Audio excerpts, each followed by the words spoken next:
2, 1, go!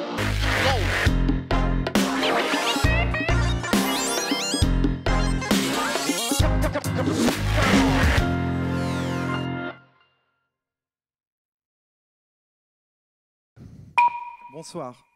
L'accueil de la Coupe du Monde et des Jeux Olympiques sont les deux événements sportifs les plus médiatisés au monde. C'est ce qu'on appelle des méga-événements. Ça ne dure que 3 semaines, mais ça exige plusieurs années de préparation. Mais en demi-finale de la Coupe du Monde 2014, le Brésil a perdu 7-1 face à l'Allemagne. Tout ça pour ça.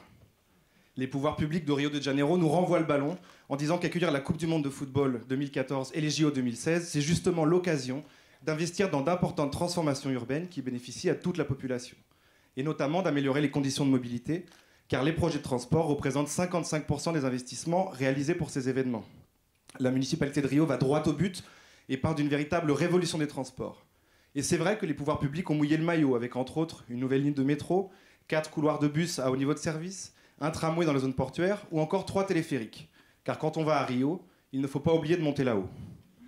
Mais derrière ce discours qui relève d'un marketing urbain bien compris, les révoltes urbaines de 2013 pointaient déjà du doigt l'exclusion de certaines franges de la population des bénéfices de ces événements, notamment en termes de mobilité urbaine.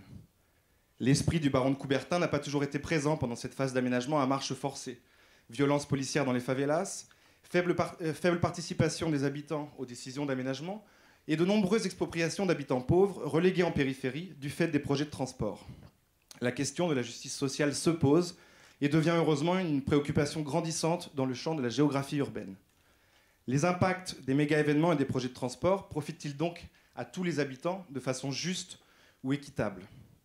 Avant de faire ce diagnostic des projets de transport, je me suis muni d'un cadre analytique confrontant différentes théories de la justice pour mieux comprendre les différents impacts de ceux-ci.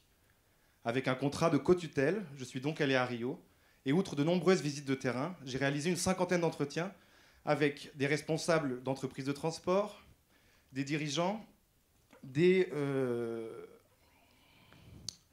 habitants expropriés et ou directement touchés par ces projets. Une infrastructure de transport est-elle juste si tout en permettant à 200 000 personnes à bas revenus d'accéder à une meilleure mobilité, son implantation justifie l'expropriation de centaines de familles relocalisées en périphérie lointaine? Pour certains, oui, pour d'autres, non. C'est en me basant sur un cadre multicritère de la justice que j'ai cherché à identifier les multiples impacts d'un même projet, avec une prise en compte des différents acteurs et échelles de la ville. J'espère que ce cadre multicritère de la justice pourra inspirer d'autres travaux dans d'autres contextes, et que mon travail contribuera à de futures organisations d'événements plus soucieuses des besoins des populations locales, des villes organisatrices.